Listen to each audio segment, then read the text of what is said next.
and has more business than Dunkwa. And Takwa Station, as I knew it about 47 years ago,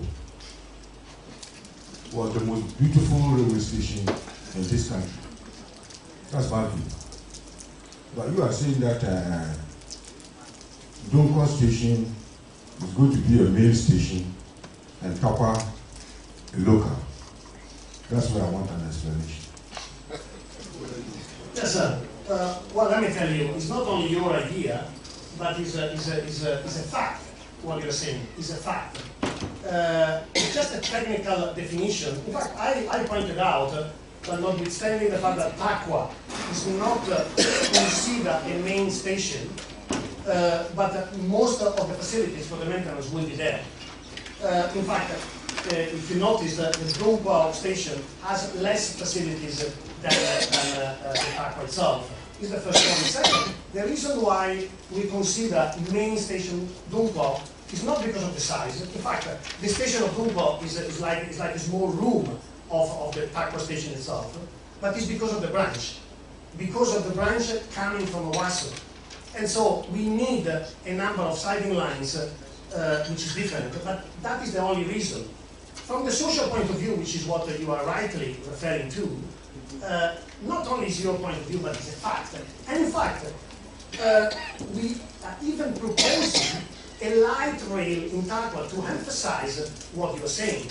The new station will be outside, the new proposed station, if accepted, will be outside the town, but the wonderful building you are talking about will be left on the light rail, and it can be turned into a great economical pole, even enhanced by the same light rail, which is exactly the last slide we're talking about. So there is no discussion, sir. There is no discussion. It's one of the main, if not the main station on the whole line. Absolutely, absolutely. If I could just say, the consultants have proposed that we create, apart from the Kumasi, of course, the major city, the only other settlement that the consultants have proposed that we have an inner city rail is Takwa. That's the only place. We are going to do one for Accra, hopefully do one for just one in Sekedi, Takwa, trains. Kumasi will have a train service going around it. What you saw, the Kumasi road, it goes to the east of Kumasi from Ejuso, it travels around and goes to Ofunso, but inside Kumasi itself will hopefully have light train. But in Takwa, the design that has been done, the new standard gauge takes another route around it. Rather than to collapse the old gauge, the old right of way, and the old beautiful station I'm talking about, it will be joined to the new station. That's the proposal, to create a circular rail line around Takwa. And that will create, as he said, another growth pool for Takwa. So rest assured, if it is God's will, Takwa will rise again from the ashes. Rest assured. Raji, let me tell you, I was there last week, no, 10 days ago, when I was on the local when we got into Takwa. And when you see with your eyes and you hear with your ears what was going on, by seeing a local getting there after 12 years, it would be very, very difficult not to think about developing a station or a light rail or a system that will enhance what you have there already. And it's there just to take some dust, and that's all. That's all. Agree, fully agree, fully. Yeah. Right, Stephen T. from GHiGL. Mine is not a question, it's a contribution and a reflection on what Alabi has just read. You see, what is the main line? In our respective minds are very different. Okay? What Alaji is saying, if I interpret that very well, you could have a very brilliant, great station at Takwa that provides a lot of facilities that would be the focus for Takwa. It doesn't mean all the fast trains traveling at those speeds stop there. But it's a facility that becomes a hub for Tapa, and it's a main station that has lots of things that the people in Tapa need to provide a hub for development. These are the kind of things that we need to reflect and make sure when we're making these provisions, the provisions actually meet the needs of the people. Thank you.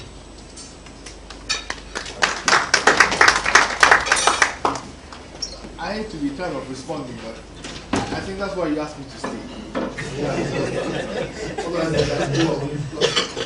While we are sitting here, they are marking as absent in Parliament, unfortunately. Our Parliament runs a system like the UK system where I'm supposed to be there every day. And they mark you as if they are school. I agree with the system, but that's the system. And I didn't change it when I was deputy speaker, so I can't blame you. But anyway, that's our whole associated infrastructure program. Not just for Tapa. I mean, I use the analogy of the TV program Touched by an Angel. You know, we want it to be touched by the railway. Everywhere the railway goes, there can be economic development. There can be markets, there can be shops, there can be where. If you go to Kasi, Ashanti region, and it's not new. You go to Kasi, Ashanti region, it's a major terminal. They used to take cocoa from there. So there are sheds where there are sidings that go to the cocoa sheds. There are places for petroleum. Post has storage facilities there. There are warehouses for cement, everything like that. And so everywhere the train touches, we must create an economic hub there. That's why I said we won't wait for it to happen. We'll facilitate it. And I'm glad that you are thinking the same way. Because you see, and I said also that by June, our focus will shift onto that. Because once we sign the contract for the rail, then we can focus on that.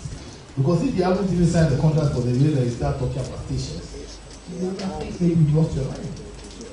But we know in the back of our mind, and talking to professionals like you, so I will plead with your group to start looking at the lines. For example, we said here that there are 3 main stations, there are 20 or so major stations, there are much more. There's so much that can be done that is unbelievable. And people say, I hear yesterday or one of the ministers was telling me, there was a radio discussion, one person said, this minister, he wants all the money. How can we give him all the money? Because he says the thing is something's on the billion. Somebody called me and said, well, if you want to give more, give him 2 billion to start with. But the point I'm making is that the level of private sector investment that can go into the situation, that you don't need $1 billion to do a housing by the way. And that's where I hope that your group will aggressively also focus on. Don't just focus on the track, but also on the associated infrastructure. And I mentioned Accra Station as an example. We can transform Accra. What is now an organized slum like, we can totally transform it and make it the beginning of a new Accra. Because that was the center of the whole Accra. And because the rail collapsed, that place will collapse. And so, I mean, I couldn't thank you more. You know, and I'm sitting here quietly. I'm trying to miss your questions. I wasn't very clear, especially with your 3D rendering of the one of your proposed stations, the extent to which the integration of transit is focused. I imagine, for example, St. Pancras International in London, without those underground lines, you know, from about 5 or 6 different branches, if you were relying, let's say, just on a small car park and a side road, how much volume of traffic you would get. I'm trying to understand how your rail is fed, whether there is good integration with Ghana Highways and others, you know, whether there is a clear understanding, whether even the footprint for your rail will include the bus terminals, the shopping mall levels, all the other things that can actually generate the wealth. Because I have seen great railway plans. In fact, I think since about 1995, I have seen one railway plan after another, beautifully bound, color, everything great, but it doesn't have the traction to take off. So my concern here is what is giving you the traction there. Because yes, you can build the line, but that doesn't guarantee you'll have organized development along its route. Yes, you could decide to build a station at a point, but how is that station going to feed in, from the local areas? It's that kind of thing which I'm hoping you'll identify, because if you make something that's economically viable, then it will pay for itself. If you make something that's an engineer's dream, then at the higher corporate end, we have a phrase. We call it too many degrees and no temperature. You understand? So how are you doing yours to ensure there's some temperature with all those degrees? You obviously have a point. Without roads connecting the stations, any rail will die in no time. Will not even be considered for. Now the point is, when we did the feed, the front-end engineering design, which was we can call it the preliminary design of what we have seen now, we consider in every station, we did a big quantity connected to this front-end engineering design, and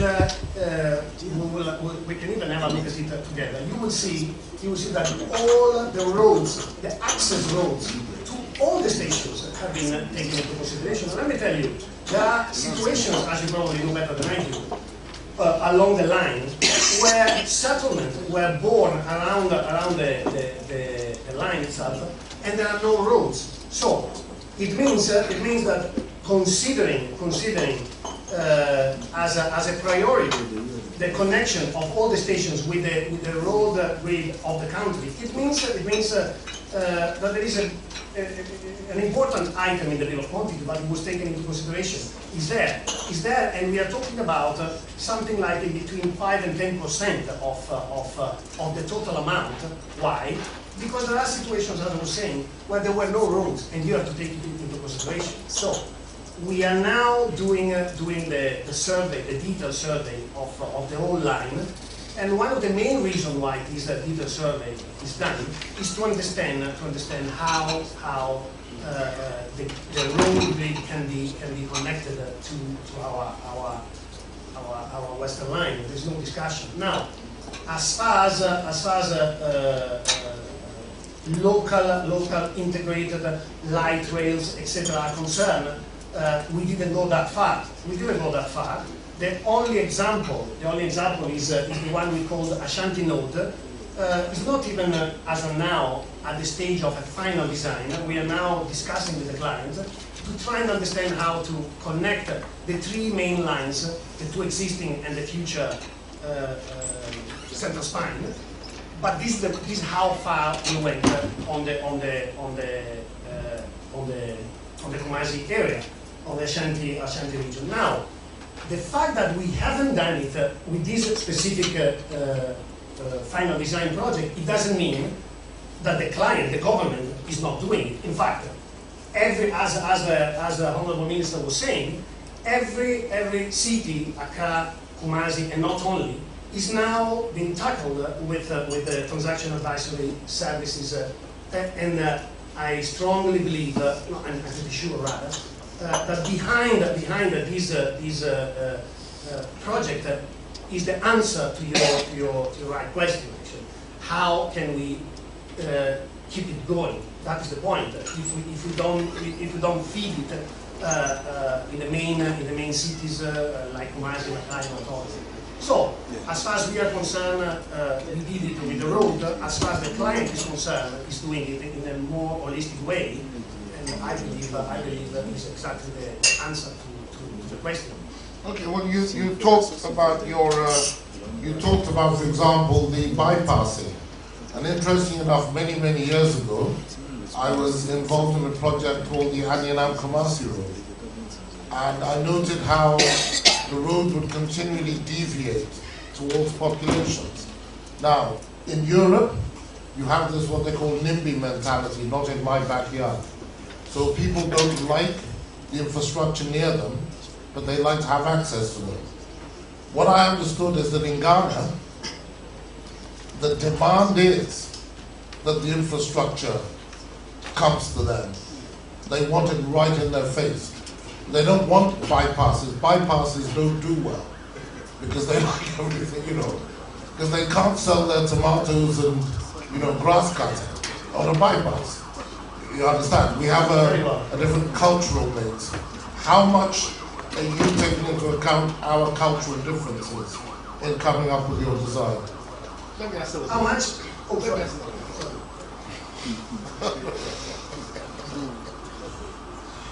I want to assure you that part of this is changing that mindset. I agree with you. Totally changing that mindset. I'll give you an example. Accra to Kumasi, the road. When they reached Isao, they couldn't go to Isao because they would have destroyed too much of Isao. There's now a road, they would have destroyed the police station, destroyed some buildings and so on. When they reached the Koko, so they couldn't go through the Koko. So there was a bypass. Unfortunately, we just left the bypass and we left the land between the road, the new bypass and the old road. Well, I have this for the tomatoes people are going to the bypass. But another thing is that we could have created economic activity between the old town and the new town instead of just waiting for it to happen in Apadana. Even if we are simply done planning, services, site and services, people could have moved to it here. Because what is happening in Sawon, actually travel on the road is that there's a lot of new development in that area, but it's not too structured. Now the railway has used for when we do a bypass, we also develop between the bypass and the old line. But the way we are going in the center of Ghana, there's no reason for us to go and get 20 kilometers square of land and try and develop it. Because even if you take the 3 rail lines there, people go and live there. You start with the people selling your tomatoes. The people selling tomatoes will have children, they will need schools. And so it will just happen, and you put railway workers there. So, you know, I'm going to invite you especially to be an advisor on associated infrastructure. I see that you have a lot of good ideas. Because basically, you are saying what we've been saying. That if you just see the development simply as a real line, you miss the point.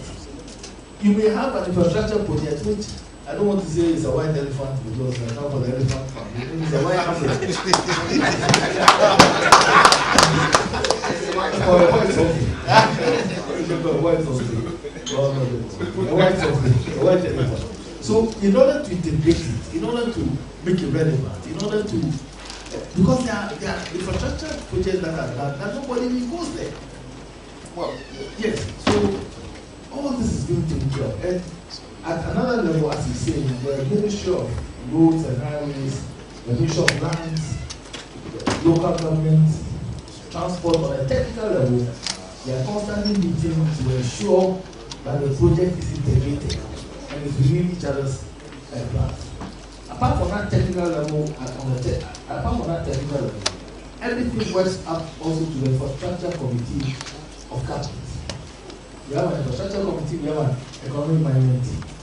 And so we work towards that, and then we work towards cabinet. And all the decisions we are taking are decisions that we take to cabinet. Because this is not a development that the railway ministry can be jealous about. This is our own project, nobody should get involved.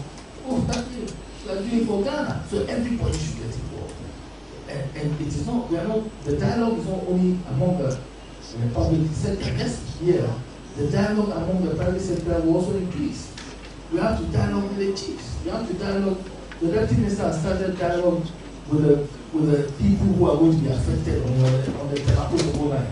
He's had very serious dialogues with the woodworkers in Ashama, for example. And people work and costs. It's just to understand the implication of that. So if we can make it 25, it will affect your freight throughput if you have a lower actual load on the line. So we can do a cost-benefit analysis to see what will it cost to go from 21 to 25 with a factor of safety. so that you can run trains. In layman's terms, what it means is, if you have 21 tons, you run longer trains to carry the same load if you have 25. And if you have 25 and you're running the same length of train, you carry more load, you make more money, and you get more throughput. So I think it's something we can look at to make sure that the axle load is as high as possible. But well done, thanks a lot.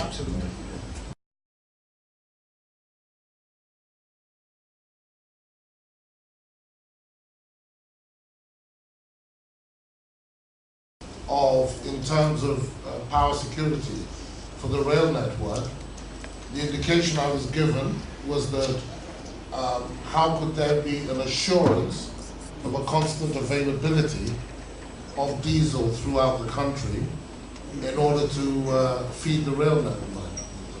And I was a little surprised to hear that, if I'll be honest with you, because every time we've done diesel generation systems around the country, the issues of transport, theft, and all kinds of other things have come into play. I was then informed that perhaps there's a concern that there is a shortage of electricity in Ghana, an electricity shortage, which is hence why it was felt it would be more secure to run on diesel. The knowledge I have, and I get continuous reports from the GHiGL network, is that as of now, the average daily demand for electricity is around 2,100 megawatts. The average available capacity is between 2,600 and 2,800. In fact, we are currently in negotiations with countries within the sub-region to ship electricity. I was then given an indication there was another issue about the reliability of the distribution network, GHiGL transmission and ECB distribution. My understanding from involvement with things like HS2 would be that the network you're proposing would not exceed a demand of between 40 and 60 megawatts, and that the power is carried along the lines. In fact, in many countries, the electricity company becomes a major power provider because it has its own network grid.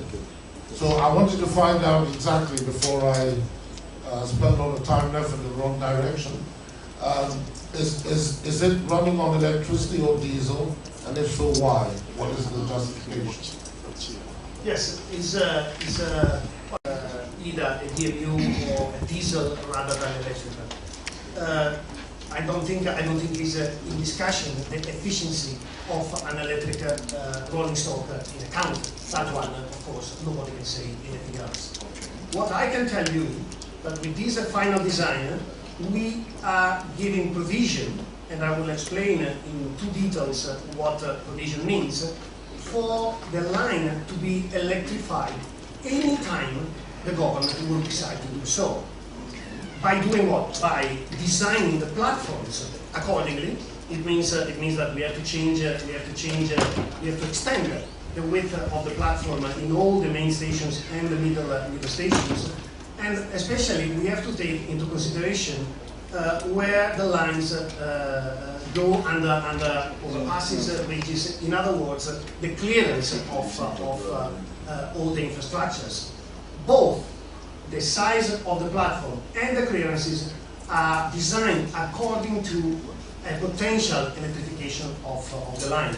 Now, when the government will decide to go for an electric DMU, again, it's more a political choice rather than technical. In this moment, we are thinking, well, we are building a Trimarcosombo line as a diesel line, for instance, which is a have you provisioned that for electricity? Because sorry, have you provisioned that one for electricity? Or well, we are not the designer, but yes, it's not only our own approach. Is the government, is the client's approach. But you are the advisor to the client, I believe. We are the advisor. Yes. We are the engineer. Yes. Give me this. Mark, thank you for your question. But Michele is the advisor to the government, yes. Right. But it's a policy question. Okay. So team answers to what the government wants. What? Okay. And my understanding with the energy situation is that we've had a dialogue with the energy ministry. We are in a conversation with them. The infrastructure is going to make provision for a switch. We know that the generation is not a problem. The distribution is a challenge for now, for the energy ministry. Now, we are making the provision with the intention of being able to use any of the energy sources. So, for now, energy is not our major question because we have options. Our long-term strategy is electric. For now, we have to make use of what we have. So diesel is used, our locals, our rolling stock is diesel, but then going forward, we're making sure that all the designs make provision for a switch.